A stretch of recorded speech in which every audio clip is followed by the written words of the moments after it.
حضور اسی سلسلے میں ہے کہ تقدیر خدا نے ہر شخص کے لیے بنائی ہوئی ہے اور اس پہ عمل ہوتا ہے.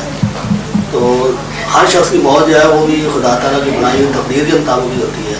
خودکشی کرنے والے کی کسی طرح کوئی موت ہوگی خودکشی سے یہاں نہیں کیوں کہتے ہیں کہاں کہیں گے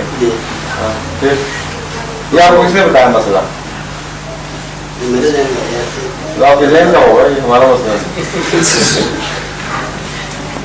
تقدیر کا یہ مطلب ہرگز نہیں ہے کہ جو جرم کرتا ہے وہ خدا مجبور جبرن اس سے جرم کروا رہا ہے.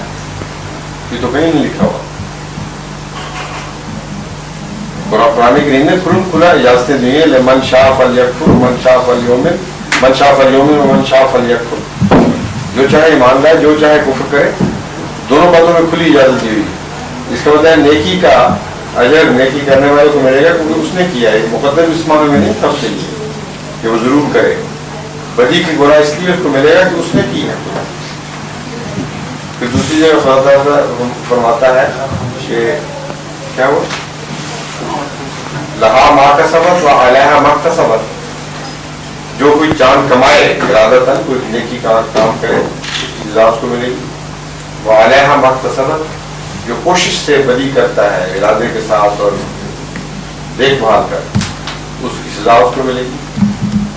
یہ وہ ترتیب کہانی جو آپ بیان کر رہے ہیں. اپنے ہر اس فعل کا انسان ذمہ دار ہے جو ہوش و حواس میں کرتا ہے. اگر وہ نیک کام ہے تب بھی بد کام ہے تب بھی. اور تقدیر اس کو مجبور نہیں کرتی کہ وہ یا نیکی کرے یا بدی کرے. اس کے سوا اگر تقدیر کا تصور آپ ہیں تو غلط ہے.